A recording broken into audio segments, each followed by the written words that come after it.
Finally माझं जेवण वगैरे झालं. त्याच्यासोबत थोडी मस्ती केली, कारण की त्याच्यासोबतच माझा थोडाफार टाईम जास्त करून चालला जातो.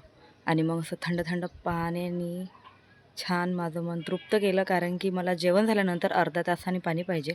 आणि मग 5 वाजले होते, 5 सव्वा 5. आई चालली होती बाहेर, म्हणजे चक्कीवर, कारण की माझ्या आईची चक्की आणि दुकान आहे. दुकान आता बाबा गेल्यामुळे, एक्सपायर झाल्यामुळे बाबाचं दुकान बंद झालेलं आहे. तर आई फक्त चक्की चालवते आणि दुकान असं किरायाने दिलेलं आहे. तर हा बघा, हा कार्टून असा, याला दूध ब्रेड दिलं तर हा खाणार नाही, पण अशा काही पुडी वगैरे चॉकलेट्स राहिले ना तर तो खातो तो. तर मग 5:15 वाजलेले होते आणि मी छान मस्त अशी झोपून लेट उठलेली होती. आणि खरंच आईच्या घरी गेलं ना थोडं रिलॅक्स राहते ना, उठाचं टेन्शन राहत की मला हे काम करायचं आहे, मला ते काम करायचं आहे, असं काही नाही. तर अशा प्रकारे आईच्या घरी असा टाईम कसा चालत होतो ना, काहीच कळत नाही. आणि हे बघा, हे आहे अल्बम. तर हा दादा आणि बहिणीचा अल्बम आहे. तर माझ्या भाषांनी असा परत मला दाखवण्यासाठी काढलेला होता.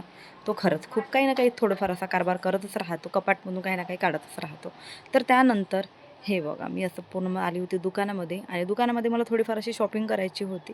शॉपिंग म्हणजे फक्त दक्षूसाठी मला थोडंफार त्याचं काहीतरी घ्यायचं होतं, त्यासाठी मी दुकानामध्ये आली होती. आणि दुकानाची खरेदी वगैरे झाली, त्यानंतर मी आली चक्कीमध्ये. आणि चक्की हे आईची चक्की आहे, स्वतःची चक्की आहे. कम से कम 7 किंवा वर्ष झाले असेल आईला, की आईने दुकान आणि चक्की टाकलेली होती. बाबा दुकान चालवायचे, आई चक्की चालवायची. बिलकुल साईडला लागूनच बाबाचं दुकान पण होतं आणि आहे पण. पण ते आता किरायाने दिलेले आहे, एक बुटीकला दिलेलं आहे, कारण की आता दुकान आणि चक्कीच म्हणजे सांभाळणं आईच्याने होत नाही. तर आई अशी मिरच्या दळून राहिलेली होती. आणि हे बघा, हे असं दुकान आहे. तर अंधार असल्यामुळे तुम्हाला बरोबर काही दिसणार नाही पूर्ण, पण हे बाबाचं दुकान आहे. आणि चला मग आम्हाला निघायचं होतं आता घरी. इथं आलं तर खरंच खूप जास्त अजून मन भरून येते, पण करणार काय आहे आता, आठवणीशिवाय तर आपल्याकडे दुसरं काहीच नाही आहे. आणि हे बघा, हे दोघं कार्टून असे झोपून आहे. आणि हा छोटावाला कार्टून त्याच्या अंगावर जाऊन त्याचा असा कान मरडून राहिलेला आहे. आणि सकाळच्या टायमाला आई अशी छान हे बनवत होती चिवडा, कारण की त्याच्या नातूला खूप चिवडा आवडते. दक्षला, रुहानला, श्रेयूला आणि सक्षमला सुद्धा. तर आणि दक्षू, रुहान आले तर आई खरंच काळजीपूर्वक अजून चिवडा बनवते, कारण की तिला माहीत आहे की त्यांना चिवडा फार आवडते माझ्या हातचा म्हणून. आई चिवडा 8 वाजताच करायला लागली होती पहाटेची. आणि आणि चंद्रपूर जिल्हा म्हटलं तर फार गरम, आणि त्याच्यावर हा गरमागरम चाय. तर आणि आईच्या घरी ना खरंच सर्व गोष्टी आपल्याला हातात मिळतात, पण मी तसं करत नाही. मी खूप कामं स्वतःच्या हाताने करते. असं नाही की माझी वहिनी मला देत नाही, माझी वहिनी माझ्या हातात सर्व देते. पण तिला छोटे छोटे मुलं असल्यामुळे मी जेवढं होईल मी तेवढं माझ्या हाताने करायचा प्रयत्न करते. आणि इकडे एवढी प्रचंड गरमी आहे ना, की मी सांगू नाही शकत, फार गरमी आहे. आणि हे बघा, हा चिवडा तर कंप्लीट झालेला होता. आणि खरंच माझ्या आईच्या हातचा चिवडा खूप आवडते मुलांना आणि मला.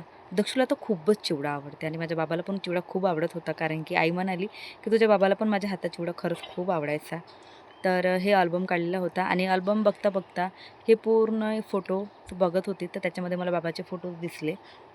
आणि खरंच अजून थोडं मन भावूक झालं. आणि मी खरंच बाबाला असे फोटो फिरवून, आणि म्हणजे मला खरंच घरामध्ये असं वाटतं की सर्वजण आहे पण बाबा नाही आहे, असं थोडं प्रत्येक टायमाला मला असं वाटत असते. पण मी तरी कोणाला माझं असं मन दाखवत नाही, आणि सर्वांसोबत खुश होऊन राहते, कारण की आपण जर इमोशनल झालं ना तर बाकीचेसुद्धा इमोशनल होत असतात. तर हे बघा, हे फोटो आहे जे बाबा माझे याचे खूप भक्त होते, गजानन बाबांनी, साईबाबाचे. त्यांनी असे छान मोठे मोठे फोटो करून घेतलेले होते. आणि रुहान असा बसलेला होता. आणि बघा, हा कार्टून्स असा चालला होता घरामध्ये. त्याला म्हणाला की चल माझ्यासोबत खेळायला, पण रुहान माहीत नाही असा बसलेला होता, थोडा सॅड होऊन बसलेला, थोडा तो बोर झालेला होता. तर बघू म्हटलं आपण संध्याकाळला कुठे जाऊ. तर हा बघा, आम्ही जेवण करायला बसलो सर्वजण. आणि हा मग छोटावाला बाबू असा मस्त छान आसन स्वतःचं आणलं, आणि असा स्वतःसाठी मस्त त्यांनी टाकलं. त्याला मी जेवण मगाशीच त्याला भरवून दिलेलं होतं, पण तरी पण त्याला आमच्यासोबत बसायचं होतं. त्यानं मस्त आसन आणलं, टाकलं, आणि छान असा मांडी घालून बसतो. आणि खरंच खूप क्यूट बाळ आहे. आणि खरंच ऐकतो, बसतो, शांत उठतो, आणि मस्त येतो माझ्या गजूशी फिरवतो.